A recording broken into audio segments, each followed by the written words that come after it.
from a distance. I can see your hand shaking, are you with it? The whole world is burning up by you existing.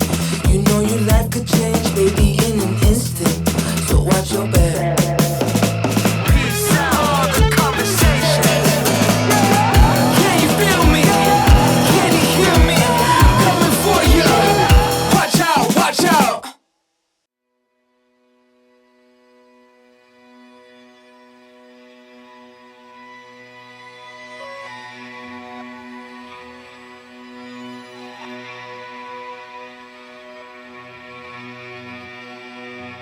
Loren. Yes. John chapter 13, Jesus gets up and does almost the unthinkable. Jesus rose from supper and he laid aside his outer garments. Taking a towel, tied it around his waist, and then poured water into a basin and began to wash the disciples' feet and to wipe them with the towel that was wrapped around him. Jesus was about to take on, and did take on, the role of a servant. The bickering that was happening during that ceremony, their supper, gave way to silence and nervousness. No one knew what to say, and even Peter tried to refuse.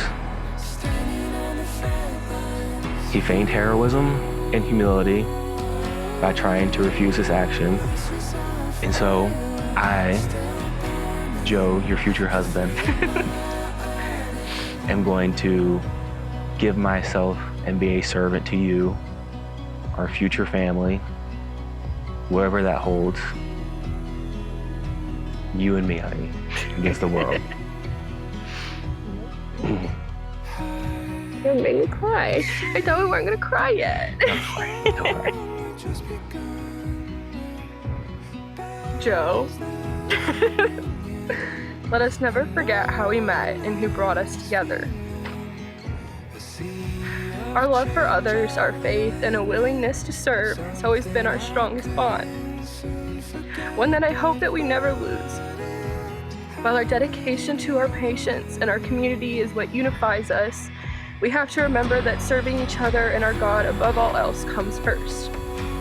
The ceremony is a reminder of a commitment to put each other first, a promise to serve each other. We can't pour out to those around us without pouring onto each other first. On another note, there is a double meaning. Washing feet is a symbolism of serving each other, but also a reminder that one cannot throw stones while washing feet. May it remind us that while we both are not without fault, and while we may not feel tempted to point out each other's flaws at times, we can't throw stones or criticisms while serving each other and focused on bettering each other. Neither of us is below the simple act of cleansing and serving each other between the good, the bad, and the ugly. I love you.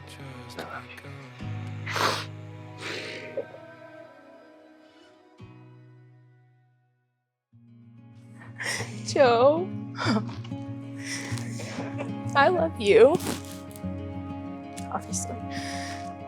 I have prayed and talked to Jesus about you so much. I was talking about you before I even knew that it was you I was talking about.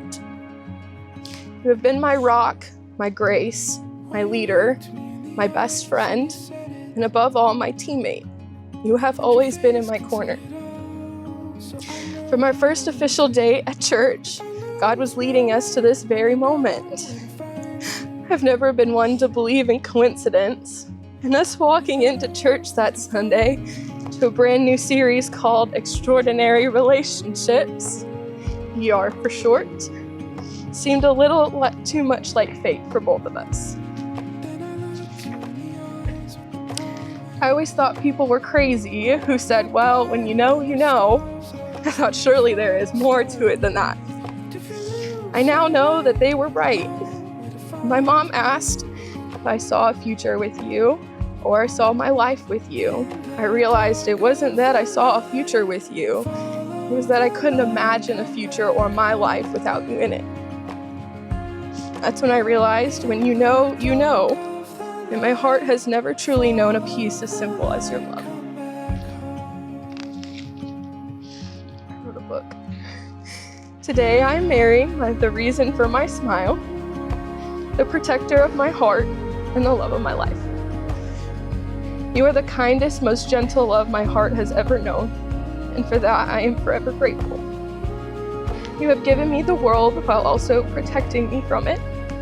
You allowed me to let my guards down, and you have never given me a reason to have to pick them back up again. Home for me went from a place I was visiting occasionally that was starting to also feel like my past, to coming home to you, and of course Josie and Jane. Home to me isn't the four walls that we live in, but rather it has simply become you. Holding you has become my home. I fell in love with you watching you pour your heart and soul into saving the lives of countless people, one in particular who wasn't much younger than myself. Our communication, trust, and understanding has stemmed from our ability to be partners and to watch each other care for all of those around us. You have taught me so much about myself and how to not only care for others around me, but for my own heart. I vowed to try not to fix you, but to rather love you when you feel broken. Marriage can be a difficult path, but I promise to be your true north, even if that means watching Auburn lose when it's 15 degrees out. It's already happened.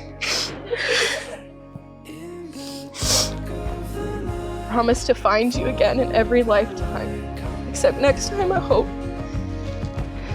this much sooner, because even if we live to be 100, like you want to, 70 years with you would never be enough.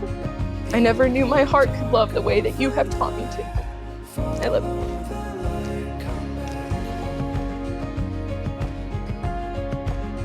you. Loren, you are my best friend. You were my partner at work, where we spent long days, late nights, and many holidays together before I knew what you become to me.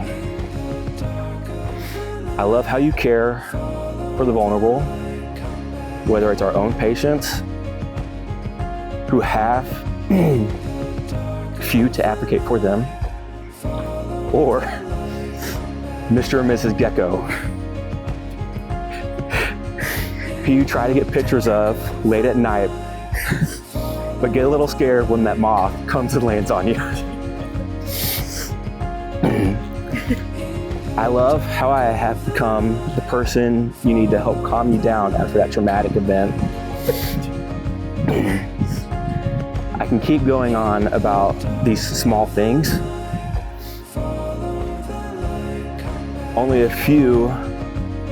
These are only a few small things that help me formulate the idea of forever with you. The exact time I knew we would be in each other's lives for forever was when you asked me to join you at church, February 6th.